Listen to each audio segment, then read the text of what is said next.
First contact. The night sky above the Arecibo Observatory in Puerto Rico erupted with an unprecedented burst of activity.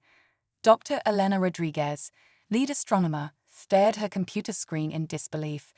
The incoming signal was like nothing she'd ever seen before, a complex, rhythmic pattern that defied natural explanation.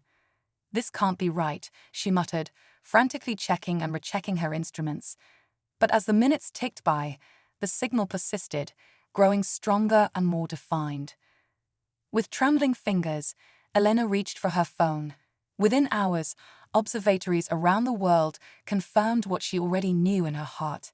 Humanity was no longer alone in the universe. The discovery of the alien signal sent shockwaves through every level of society. Governments scrambled to formulate response plans, religious leaders grappled with the theological implications, and ordinary citizens alternated between excitement and fear. The signal, originating from a star system just 40 light-years away, contained what appeared to be a mathematical primer. The aliens were clearly intelligent and wanted to communicate. Dr. Rodriguez found herself thrust into the global spotlight, testifying before the United Nations and working with an international team of scientists to decode the alien message. "We're on the brink of the greatest discovery in human history," she told reporters, her eyes shining with barely contained excitement. "This could change everything we know about our place in the cosmos." As weeks passed, more information trickled in. The aliens called themselves the Novanians, and they expressed a desire for peaceful contact. They provided coordinates for a rendezvous point just beyond the orbit of Mars, along with technical specifications for a ship capable of making the journey. The announcement of impending first contact ignited a global frenzy of preparation. Nations set aside old rivalries, pooling resources and expertise to construct humanity's first true interstellar vessel. Named Envoy, the ship represented the pinnacle of human engineering, incorporating theoretical technologies that had seemed decades away from practical application. Captain Zara Chen, a decorated astronaut with a background in both astrophysics and diplomacy, was chosen to lead the mission. As she stood before the world's press on the eve of launch, her words resonated with billions watching around the globe. "We go forward not just as representatives of any one nation, but as ambassadors for all of humanity," she declared. "Our mission is one of peace and discovery. Whatever we find out there, we face it together." The journey to the rendezvous point took 3 months, during which time Earth waited with bated breath. When Envoy finally reached its destination, the crew was awestruck by what they found. The Novanian ship was a marvel of engineering, a gleaming, organic-looking vessel that seemed to shimmer and pulse with an inner light. First contact was established via video link, and images of the Novanians were broadcast around the world. They were vaguely humanoid, with iridescent skin and large, multifaceted eyes that seemed to take in everything at once. Their movements were graceful and fluid, and their voices, when translated, had a musical quality that was almost hypnotic. The Novanian leader, who introduced himself as Zilax, spoke of a desire for cultural exchange and mutual understanding. "We have watched your world for many of your years," he said, his words translated by advanced AI. "Your species' creativity and resilience have impressed us greatly. We believe there is much we can learn from each other." Over the next few weeks, the Envoy crew engaged in a whirlwind of diplomatic and scientific exchanges. The Novanians shared tantalizing glimpses of their advanced technology, clean energy sources, medical breakthroughs, and faster-than-light communication. In return, the humans offered art, music, and literature, which seemed to fascinate their alien guests. But as the initial euphoria of contact began to fade, some members of the Envoy crew started to notice discrepancies. Dr. Amit Patel, the ship's spenobiologist, couldn't shake the feeling that the Novanians were holding something back. "Their biology doesn't quite match up with the environment they claim to come from," he confided to Captain Chen. "And some of their technology, it's advanced, yes, but in ways that don't seem to fit together logically." Chen shared his concerns, but urged caution. "We can't risk a diplomatic incident based on hunches," she warned. "Keep digging, but discreetly. We need hard evidence before we can accuse our hosts of deception. As the envoy prepared to return to Earth, bringing a small delegation of Novanians with them, the crew's unease continued to grow. The aliens' interest in human biology and brain structure seemed to go beyond mere scientific curiosity, and there were moments when the Novanians thought they weren't being observed, where their behavior shifted subtly, becoming more predatory. It was Dr. Rodriguez, monitoring communications from Earth, who finally pieced together the truth. Buried deep within the complex mathematical patterns of the original Novanian signal was another layer of information, one that spoke of conquest, not cooperation.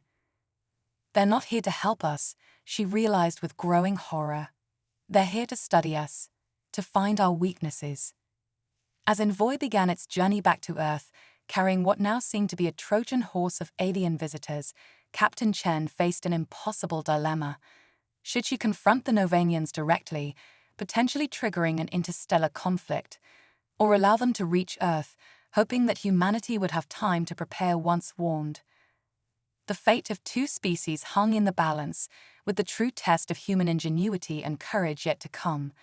The Novanian influence, the return of Envoy to Earth, marked the beginning of a new era in human history. Despite the crew's misgivings, the decision had been made to maintain the facade of peaceful cooperation.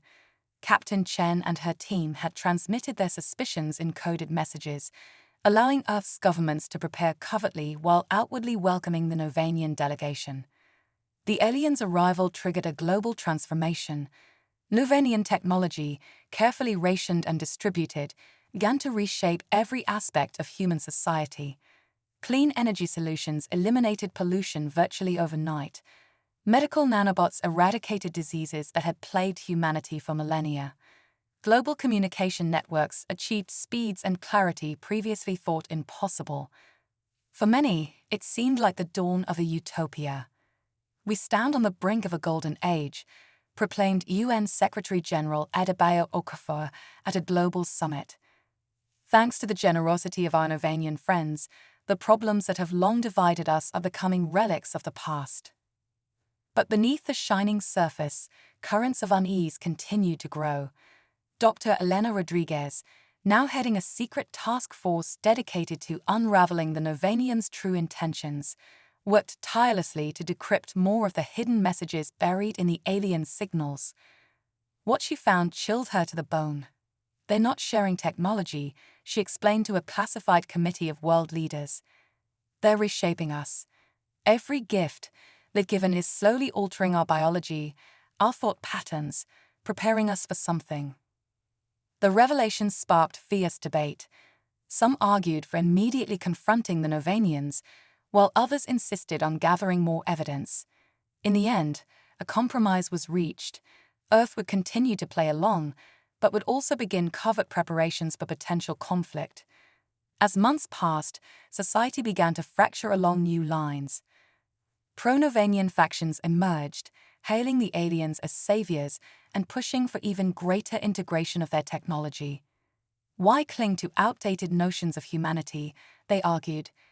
"We have the chance to transcend our limitations, to become something greater." On the other side, resistance movements sprang up, rejecting alien influence and fighting to maintain human independence. Operating in the shadows, they worked to develop countermeasures against Novanian tech and to sabotage what they saw as the aliens' attempts at control. Caught in the middle were billions of ordinary people, trying to navigate a world that seemed to be changing faster than they could comprehend. The Novanian presence had sparked an unprecedented boom in human creativity and scientific advancement, as people raced to understand and build upon the alien technology. Art, music, and literature exploded with new ideas and forms of expression, grappling with what it meant to be human in this new cosmic context. Captain Zara Chen, hailed as a hero of first contact, found herself in an increasingly precarious position. Publicly, she continued to advocate for cooperation with the Novanians. Privately, she worked with Dr. Rodriguez and a network of trusted allies to uncover the aliens' endgame. Their breakthrough came from an unexpected source. Dr. Amit Patel, expanding on his earlier suspicions, had been conducting clandestine biological studies on the Novanians. His findings were startling. The aliens were not a naturally evolved species, but rather a hybrid creation, blending aspects of dozens of different alien races. "They're not conquerors," Patel explained, his voice hushed even in the secure bunker where the team had gathered. "They're parasites. They don't invade worlds, they infiltrate them, slowly transforming the native species until they can be absorbed." The true scope of the Novanian plan began to emerge. The technology they had shared wasn't just reshaping human society, it was literally reshaping humanity. Subtle genetic changes were being introduced through the medical nanobots. The clean energy systems were altering the Earth's electromagnetic field in ways that made human brains more susceptible to Novanian influence. Even the new communication networks served to collect data on human thought patterns, allowing the aliens to refine their methods of control. "How long do we have?" Chen asked, her face grim. "Months, maybe a year before the changes become irreversible," Rodriguez replied. "We need to act soon, but we have to be smart about it. If we tip our hand too early..." The team worked feverishly to develop a plan. They couldn't match the Novanians' technology directly, but humanity had advantages of its own: creativity, unpredictability, and a fierce desire for freedom. The key would be to turn the aliens' own methods against them. As preparations for resistance intensified, the Novanians began to show their true colors. Dissenting voices in government and media were silenced, replaced by officials who seemed unnaturally supportive of further alien integration. Strange structures began to appear in major cities, officially labeled as cultural exchange centers, but bearing an unsettling resemblance to the organic technology of Novanian ships. The final push came when the aliens announced their plan for evolutionary ascension, a process they claimed would elevate humanity to a new plane of existence.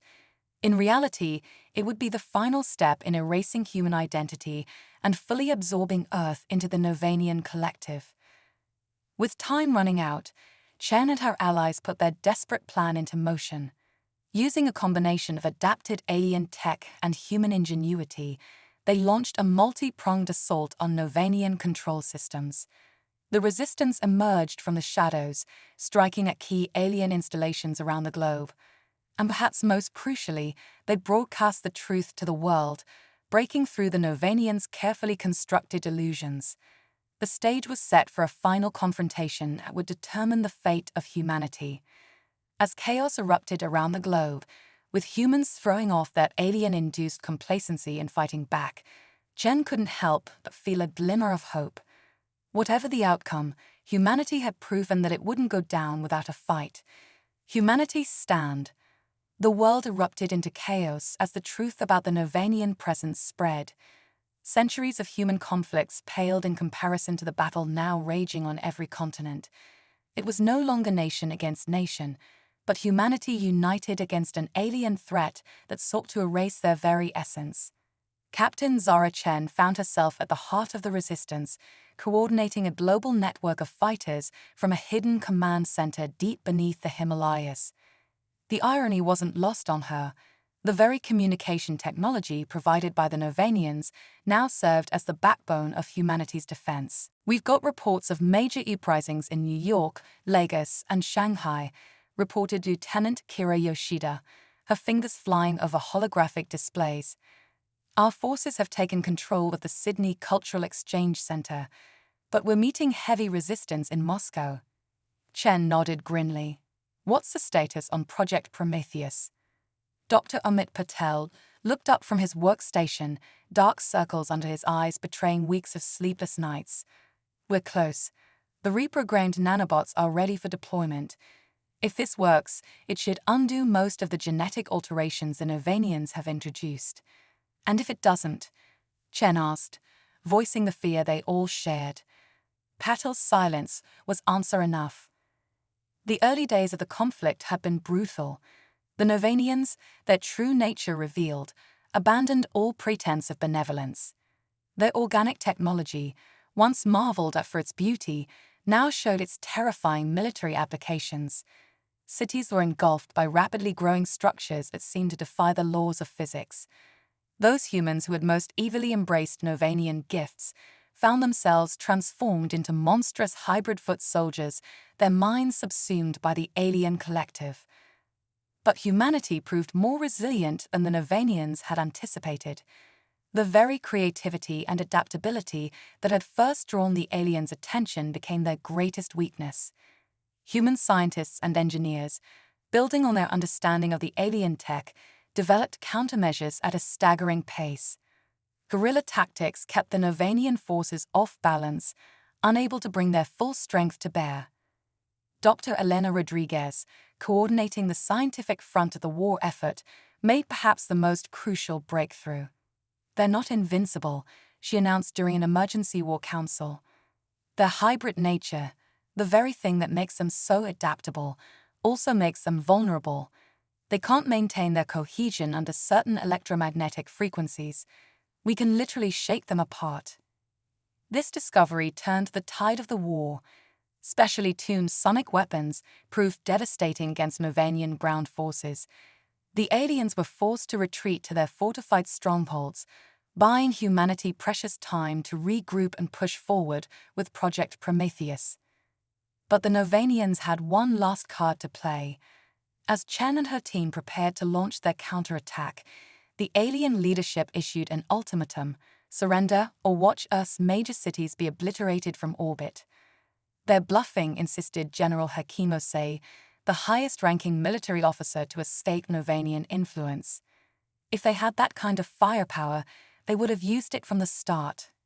"Maybe," Chen replied, studying tactical displays showing the massive Novanian ships now visible in low Earth orbit. "But can we afford to take that chance?" The decision was taken out of their hands. Even as world leaders debated their response, the Novanians opened fire. Sao Paulo disappeared in a blinding flash of light, followed moments later by Cairo. The death toll was catastrophic, but it had an effect the aliens hadn't counted on. It eliminated any last shred of doubt or hesitation among Earth's defenders. "All units, initiate Operation Thunderbolt," Chen ordered, her voice steady despite the horror she felt. "This ends now." Across the globe, hidden human forces sprang into action. Electromagnetic pulse weapons, reverse-engineered from Novanian tech, disabled the alien ships in orbit. On the ground, specially trained teams, armed with sonic disruptors, assaulted enemy strongholds. And perhaps most crucially, Dr. Potel's reprogrammed nanobots were released into the atmosphere, beginning the painstaking work of undoing the genetic damage the Novanians had wrought. The final battle raged for days. Humanity took horrific losses, but for every fallen soldier, two more seemed to step forward. The Novanian forces, cut off from their orbiting ships and facing weapons tailored to exploit their weaknesses, began to falter. Humanity's stand continued. The turning point came in the skies above what was once Beijing. A squadron of human fighters, led by ace pilot Maya Kimura, engaged the last operational Novanian battleship in a desperate aerial battle. Using a combination of retrofitted alien tech and good old-fashioned piloting skills, Kimura's team managed to breach the ship's defenses. "We're in," Kimura's voice crackled over the comm. "But this place is a maze. We need guidance to find the control center." Back in the command bunker, Chen turned to Rodriguez. "Can you get them through?" The scientist nodded, her fingers already dancing across her console. "I've been analyzing Novanian ship layouts. If I'm right, their weak point should be there." A series of coordinates flashed on the main screen. Guided by Rodriguez's insights, Kimura's team fought their way to the heart of the alien vessel. What they found there would change the course of the war. It's not what we thought," Kimura reported, her voice filled with a mix of awe and revulsion. "The ship, the whole thing, it's alive. And at the center, there's some kind of queen. It's controlling everything." Dr. Patel's eyes widened. "Of course, they're a hive species. Take out the queen, and the rest will fall into disarray." The revelation spread quickly through resistance channels. All across the globe, human forces redoubled their efforts, pushing towards the central nodes of Novanian control. The aliens, sensing the threat to their leadership, fought with increasing desperation. In New Delhi, a team led by former Bollywood action star turned resistance fighter Arjun Mehta battled through the streets to reach an Novanian stronghold. Who would have thought all those stunts would come in handy? Mehta quipped as he deftly avoided alien fire. His humor helped keep spirits high, even in the face of overwhelming odds. Meanwhile, in the ruins of London, an unlikely alliance formed between human scientists and a group of Novanian defectors. These aliens, having developed a level of individuality through prolonged exposure to human culture, rejected their species' hive mentality. Led by a Novanian calling itself X, they provided crucial intelligence on their former master's weaknesses. Your art, your music, X explained to Dr. Lydia Okafor, a Nigerian xenolinguist. They awoke something in us. We saw the beauty in individuality, in the chaos of free will. We cannot let that be extinguished. As the battle raged on, Chen received word that Project Prometheus was finally ready for full deployment. The reprogrammed nanobots, now refined with the help of the Novanian defectors, were loaded onto missiles and launched into the upper atmosphere. As they dispersed across the globe, their effects were almost immediately noticeable. Humans who had been partially transformed began to revert to their original forms. The organic Novanian structures, deprived of the energy that sustained them, began to wither and crumble. But victory still hung in the balance. The Novanian queens, sensing their impending defeat, initiated a scorched earth protocol. If they couldn't have Earth, no one would. Massive energy buildups were detected in their remaining ships and ground installations. They meant to tear the planet apart rather than admit defeat. We need to strike now, before they can complete the charge-up, Chen announced to her global command network. All units converge on the closest queen locations. Take them out at any cost. What followed was the most intense fighting of the entire war. Human forces threw everything they had at the Novanian command centers. In orbit, jury-rigged spacecraft piloted by coalition crews of humans and Novanian defectors engaged the alien fleet in a desperate battle to prevent planetary bombardment. Kimura and her team, still aboard the captured battleship, found themselves in a race against time to overload its systems before it could unleash its planet-killing weaponry. Like threading a needle while riding a bull, Kimura muttered as she worked to reroute power conduits. On the ground, Mehta's team fought their way into the heart of the New Delhi hive, facing off against the Queen's personal guard. You know, Mehta called out as he ducked behind a piece of writhing alien architecture, I'm starting to think these buggers don't appreciate Bollywood dance numbers.